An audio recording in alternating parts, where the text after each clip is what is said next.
राधे राधे दोस्तों, कैसे आप सब। स्वागत है आप सबका मेरे द 10 मिनट शो में। जैसा कि हमने पिछले 2 लेक्चर में प्रस्तावना से रिलेटेड काफ़ी सारे फैक्ट्स पढ़े थे और मैंने आपको कहा था कि नेक्स्ट लेक्चर में हम प्रस्तावना से रिलेटेड बहुत सारे क्वेश्चंस करेंगे। तो आइए बिना देर किए सारे क्वेश्चंस करते हैं हम लोग। मैंने आज के सेट में टोटल 30 क्वेश्चंस रखे। ये क्वेश्चंस अभी तक जितने भी एसएससी रेलवेज के जो भी एग्जाम हुए हैं उनमें पूछे गए हैं या पूछे जाने की संभावना है। अगर आप ये 30 क्वेश्चंस अच्छे से कर लेते हो तो यकीन मानिए प्रस्तावना से रिलेटेड आपके सारे क्वेरी पूरे हो जाएंगे। ठीक है, चलिए स्टार्ट करते हैं। तो पहला क्वेश्चन है, देखिए पहले आप ट्राई करेंगे, उसके बाद फिर ऑप्शन देख करके आपको जो आंसर लगे कि हाँ इसका आंसर ये हो सकता है, पहले आप कमेंट करेंगे, उसके बाद फिर मैं आपको आंसर करूंगा। आप पहले अपना आंसर कमेंट करना, इसे पॉज करके। आपने अगर पिछले 2 वीडियो देखे हैं, अगर नहीं देखे हैं तो पहले जाकर के वो उन वीडियो को देखो, उसके बाद फिर आप प्रस्तावना का ये क्वेश्चन सीरीज लगाने आना। ठीक है, पहले आप इसका आंसर दो, अगर नहीं होगा फिर मैं बताता हूँ। चलिए, भारतीय संविधान के उद्देशिका यानी कि प्रियम्बल का विचार किस देश के संविधान से लिया गया है? तो हमें पता है कि यह विचार कहां से लिया गया है, तो सर यह विचार यूएसए से लिया गया है। ठीक है, चलिए आइए नेक्स्ट क्वेश्चन देखते हैं हम लोग। नेक्स्ट क्वेश्चन क्या है हमारा? भारतीय संविधान में उद्देशिका की भाषा, भारतीय संविधान में उद्देशिका की भाषा किस देश के संविधान से ली गई है? उद्देशिका की भाषा की बात हो रही है। ठीक है, उद्देशिका मतलब होता है प्रियम्बल। प्रियम्बल की भाषा कहां से ली गई है? तो हमें पता है कि प्रियम्बल की भाषा में हमने ऑस्ट्रेलिया से ली है। क्लियर? प्रियम्बल की भाषा हमने कहां से ली है? हमने ऑस्ट्रेलिया से ली है। चलिए नेक्स्ट क्वेश्चन देखते हैं। संविधान की उद्देशिका में अब तक कितनी बार संशोधन किया गया है? तो संविधान की प्रस्तावना में, उद्देशिका में अब तक केवल 1 बार ही संशोधन किया गया है। कितनी बार संशोधन किया गया? 1 बार। आइए उसके बारे में डिस्कस करते हैं। 42nd अमेंडमेंट, 42वां संविधान संशोधन, 42nd amendment, constitutional amendment act, CAA का फुल फॉर्म क्या होता है? Constitutional amendment act. 42वें संविधान संशोधन 1976 के तहत पहली बार हमारे प्रस्तावना में संशोधन किया गया था। और यह भी सवाल आता है कि इसके तहत हमारी प्रस्तावना में क्या क्या शब्द जोड़े गए, है ना? तो 3 शब्द आप याद रखेंगे। 3 शब्द हमारे प्रस्तावना में जोड़े गए। पहला शब्द है समाजवादी, समाजवादी। दूसरा जो शब्द है वो है धर्मनिरपेक्ष, धर्मनिरपेक्ष या पंथ निरपेक्ष, धर्मनिरपेक्ष, धर्मनिरपेक्ष। और तीसरा जो शब्द जोड़ा गया है वह हमारी अखंडता, है ना?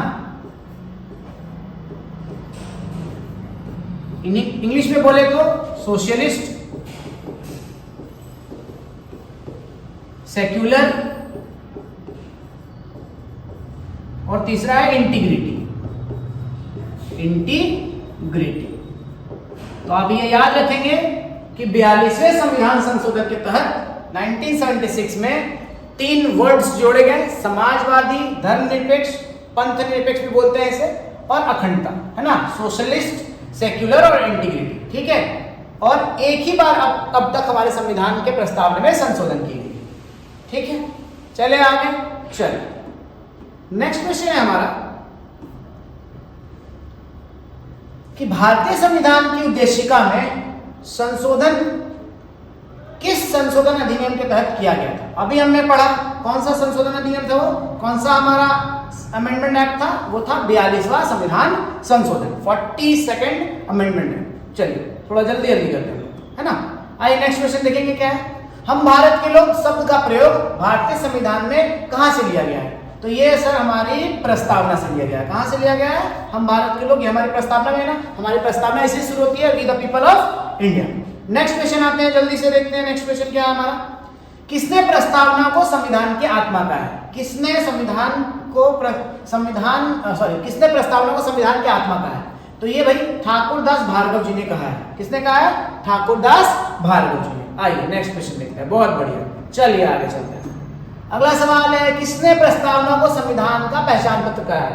आइडेंटिटी कार्ड किसने कहा है? भाई हमने पढ़ा आइडेंटिटी कार्ड किसने कहा है, जल्दी बताइए आप, किसने कहा है? तो पालकी वाला ने कहा है, NA पालकी वाला ने कहा है इसे आइडेंटिटी कार्ड। ठीक है, याद रखेंगे आप। ऐसे कैसे याद कर सकते हैं आप? जैसे कि इससे पहले वाले क्वेश्चन में था आत्मा। आत्मा आप ऐसे रिलेट कर लो कि जैसे किसी के घर में किसी का अगर डेथ हो जाए, मतलब उसकी आत्मा शरीर से निकल जाए, तो घर पे किसको बुलाया जाता है? ठाकुर को बुलाया जाता है ना। तो ठाकुर से आप भार्गव, ठाकुर दास भार्गव को आप याद कर सकते हैं। और दूसरा अभी आप देखो पहचान पत्र। भाई अगर कोई पालकी में बैठ के आए, उसका चेहरा ना दिखे, तो हम उससे क्या मांगेंगे? पहचान पत्र मांगेंगे, है ना। तो कोई पालकी में बैठ के आए तो पहचान पत्र मांगेंगे, तो identity card of constitution. Clear है? चलिए याद रह जाएगा। ये बस ऐसे ही, बस आपके याद करने के लिए मैं ऐसे आपको बता रहा हूं। नेक्स्ट, किसने प्रस्तावना को संविधान की जन्म कुंडली कही है? मतलब होरोस्कोप, है ना। जन्म कुंडली किसने कही थी सर?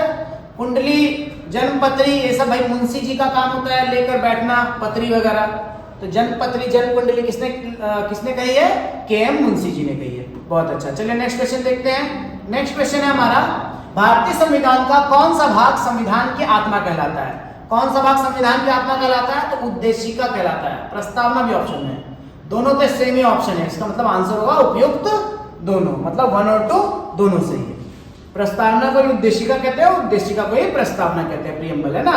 नेक्स्ट क्वेश्चन आइए देखते हैं। भारतीय संविधान की किस प्रस्तावना, भारतीय संविधान की प्रस्तावना संशोधित संस्करण है, मतलब किसका रिवाइज्ड वर्जन है? तो मैंने आपको बताया था कि जवाहरलाल नेहरू ने 13 दिसंबर 1946 को उद्देश्य प्रस्ताव पेश किया था, उसी का रिवाइज्ड वर्जन है प्रियम्बल, है ना। तो आंसर क्या होगा? उद्देश्य प्रस्ताव, है ना। ये किसने पेश किया था? जवाहरलाल नेहरू जी ने। आइए नेक्स्ट सवाल हम देखते हैं। नेक्स्ट सवाल है हमारा, संविधान सभा में उद्देश्य प्रस्ताव निम्न में से किस एक के द्वारा प्रस्तुत किया गया था? किसके द्वारा प्रस्तुत किया गया था? आपको तो पता ही है, पंडित जवाहरलाल नेहरू जी के द्वारा। ओके, चलिए आगे चलते। बहुत अच्छा। अगर आपको पसंद आ रहा है ये वीडियो तो प्लीज लाइक करें, सब्सक्राइब करें, शेयर करें अपने दोस्तों को, ताकि सब लोग इस चीज का आनंद उठा पाएं और अपने करियर में कुछ बेहतर कर पाएं। चलिए, संविधान की प्रस्तावना के अनुसार भारत किस प्रकार का राष्ट्र है?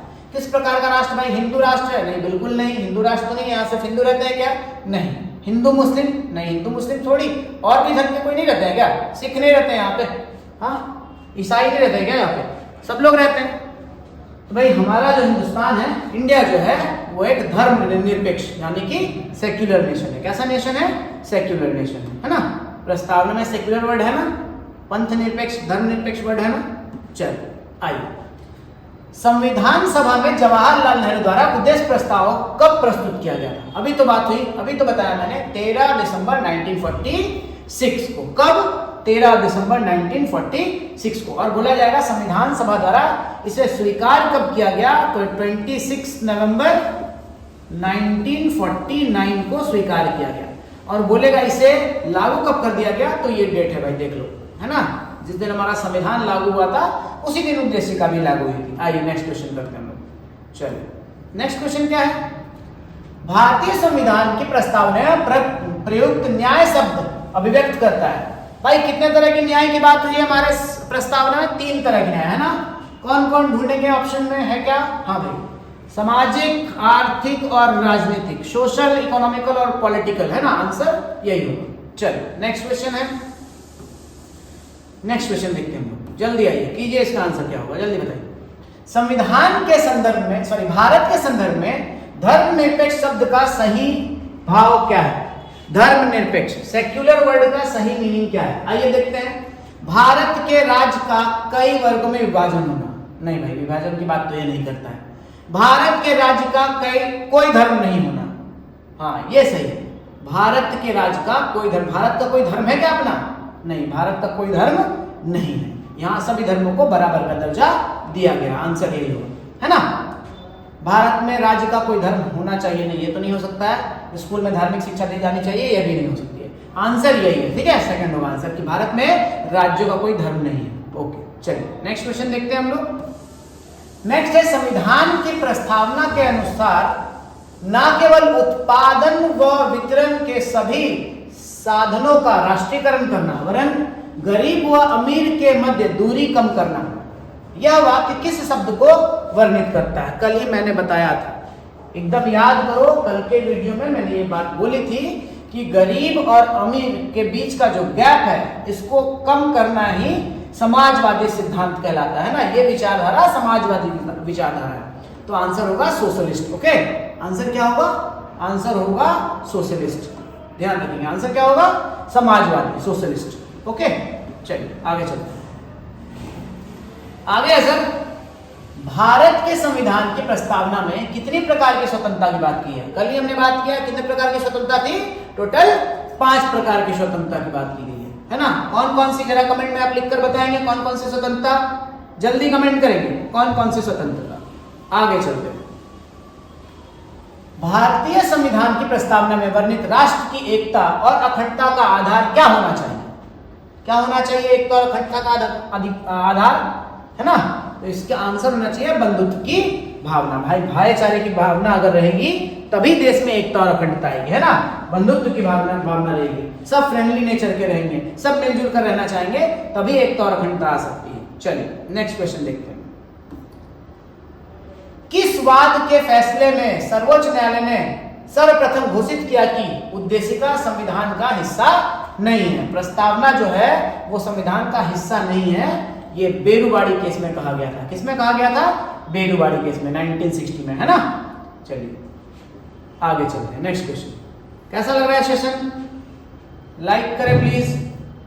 किस विवाद में सर्वोच्च न्यायालय ने प्रस्तावना को भारतीय संविधान की मौलिक संरचना का भाग स्वीकार किया था? कहा था ना इंटीग्रल पार्ट ऑफ कॉन्स्टिट्यूशन, है ना? अभिन्न अंग है। किसमें कहा गया था? केशवानंद भारती केस में, 1973। चलिए आगे चलते हैं, बहुत अच्छा। नेक्स्ट क्वेश्चन है, with reference to the preamble of the Indian constitution which of the following statement is correct? इनमें से कौन सा सही है कौन सा नहीं, आपको एक बार देखना है। चलिए जल्दी देखिए क्वेश्चन, एक बार बताएंगे इसका आंसर क्या होगा। प्रस्तावना एक राजनीतिक, दार्शनिक और नैतिक दस्तावेज है। Political, philosophical and moral document. हाँ बिल्कुल सही है, यह बात तो सही लग रही है। प्रस्तावना में संविधान के उद्देश्य और लक्ष्य शामिल हैं। बिल्कुल, ऑब्जेक्टिव तो बताया गया है, क्या करना है, क्या लक्ष्य है, यह भी बताया गया है। प्रस्तावना जवाहरलाल नेहरू द्वारा लाए गए ऑब्जेक्टिव रेजोल्यूशन का पर आधारित है। बिल्कुल ये भी सही है। प्रस्तावना को अपनाए जाने के बाद से इसमें कई बार बदलाव किए गए हैं। नहीं भैया, कई बार नहीं, केवल एक बार बदलाव किया गया। इसका मतलब 1, 2 और 3, ये 3 ऑप्शन सही है, चौथा गलत है ना? आंसर होगा 1, 2 एंड 3। ठीक है, एक बार आप इसे देख लेंगे। चलिए आगे चला जाए, नेक्स्ट क्वेश्चन देखते हैं। नेक्स्ट क्वेश्चन है हमारा,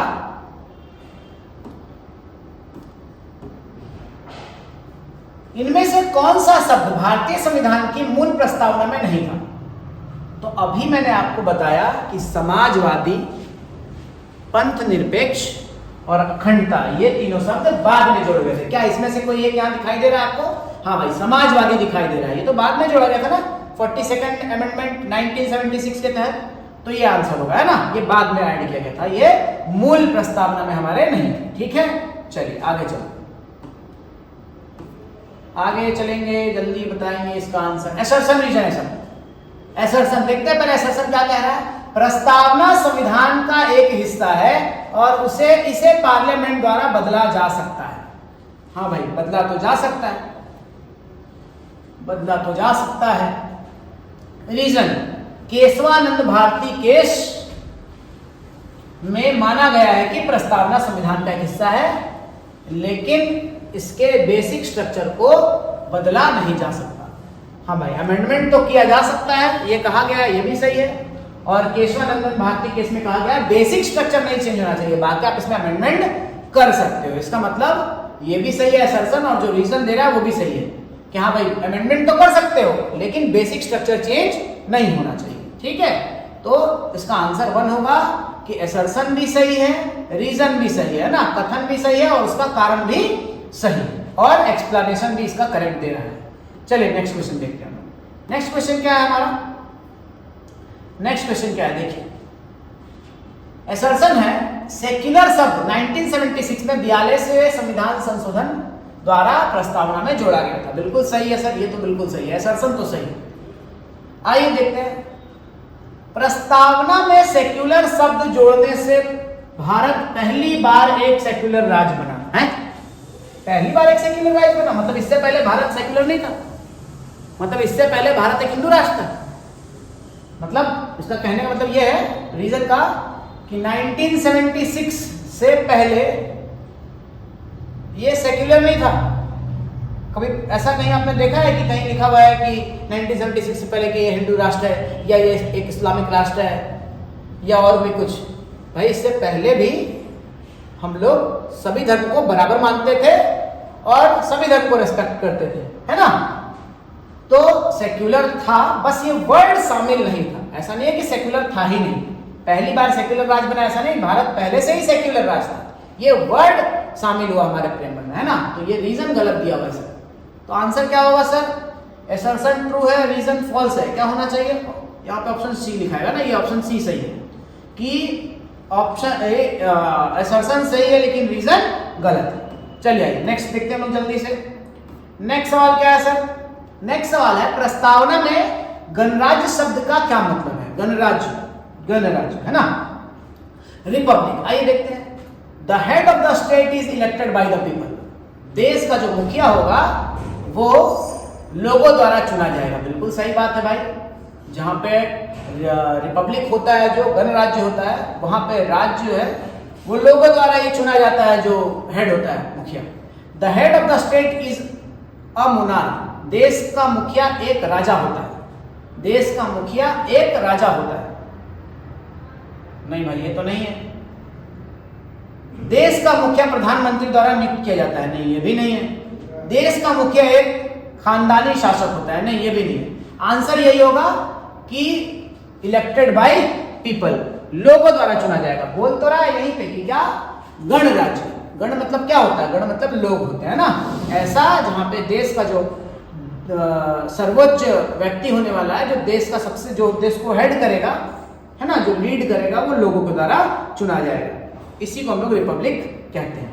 आइए नेक्स्ट देखते हैं। प्रस्तावना में बंधुता का जिक्र इनमें से किसका भरोसा दिलाता है? तो पहला ऑप्शन है देश की एकता। हाँ भाई देश की एकता तो ठीक है। व्यक्ति की गरिमा। हाँ भाई ये भी तो ठीक है, व्यक्ति की गरिमा भी है। तीसरा ऑप्शन है देश की एकता, अखंडता और व्यक्ति की गरिमा। हाँ भाई सारी बातें इसमें कह दी गई है, इसलिए यही सही। देश की एकता, अखंडता और व्यक्ति की गरिमा, ठीक, यही इंपॉर्टेंट, यही सही।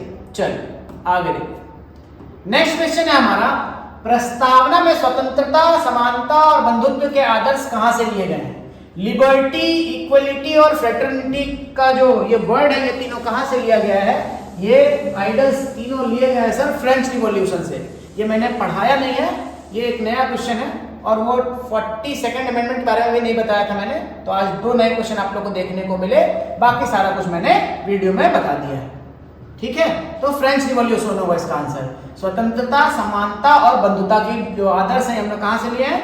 फ्रेंच रिवॉल्यूशन से लिया है, ठीक है? चलिए आगे चलते हैं। नेक्स्ट क्वेश्चन है हमारा, प्रियम्बल मतलब प्रस्तावना भारत को एक लोकतांत्रिक गणराज्य घोषित करता है। इस संदर्भ में लोकतांत्रिक शब्द का क्या अर्थ है? डेमोक्रेटिक शब्द का क्या अर्थ है? तो सरकार लोगों की, लोगों के द्वारा और लोगों के लिए, है ना? हाँ भाई ये तो मतलब है ही, सही बोल रहा है। राज्य का मुखिया चुना जाता है किसके द्वारा? लोगों के द्वारा, है ना? ये भी सही है। The government is accountable to the people, जो सरकार बनेगी वो लोगों के लिए उत्तरदायी होगी, ये भी सही है। इसका मतलब इसका आंसर होगा ऑल ऑफ द एबव। तीनों बातें सही है ना? चलिए नेक्स्ट सवाल देखते हैं। अगला सवाल है कि प्रस्तावना भारत को, ये तो जस्ट रिपीटेड क्वेश्चन लग रहा है ना, ये क्वेश्चन रिपीटेड है। चलिए लास्ट क्वेश्चन देखते हैं। लास्ट क्वेश्चन है कि with reference of the preamble of Indian constitution consider the following statement. आइए, प्रस्तावना संविधान का एक ऐसा हिस्सा है जिसके साथ न्याय नहीं हो सकता और इसके नियम कोर्ट में लागू नहीं किए जा सकते। भाई ध्यान रखिएगा, ये भी मैंने कल नहीं बताया है, आप ये भी बहुत इंपॉर्टेंट बात है कि प्रीएम्बल जो है, प्रस्तावना जो है, वो नॉन जस्टिसिएबल है। नॉन जस्टिसिएबल मतलब आप इसको न्यायालय में जाके क्लेम नहीं कर सकते हैं कि सर मेरे प्रस्तावना का कोई हनन कर रहा है। इसको आप न्यायालय में मतलब कोर्ट में जाकर के चुनौती नहीं दे सकते, ठीक है? नॉन जस्टिसिएबल है भाई, ये बात तो सही है ना? इसको लेकर के हम कोर्ट नहीं जा सकते। प्रस्तावना संविधान का एक जरूरी हिस्सा है और इसमें सिर्फ एक बार बदलाव किया गया है। हाँ भाई, एक ही बार बदलाव किया गया है 42nd अमेंडमेंट 1976 के द्वारा, है ना। प्रस्तावना संविधान के मतलब का एक बड़ा जरिया है। The preamble is a major source of interpretation of the constitution. बिल्कुल सही है, ये तीनों बातें सही हैं। इसका मतलब इसका आंसर होगा 1, 2 और 3। तो आज हमने ये जो टोटल 30 क्वेश्चंस किए हैं, ये बहुत इंपॉर्टेंट है और मैंने कोशिश की है कि प्रस्तावना से रिलेटेड सारे क्वेश्चन मैं इस वीडियो में आपको समझा दूं। उम्मीद है कि इससे बाहर प्रस्तावना से रिलेटेड कोई क्वेश्चंस आपने को देखने को नहीं मिलना है। अगर मिलेगा भी तो आप उसके जवाब इसके रेफरेंस से ही दे सकोगे। तो मिलते हैं नेक्स्ट वीडियो में एक नए शो के साथ। तब तक के लिए धन्यवाद।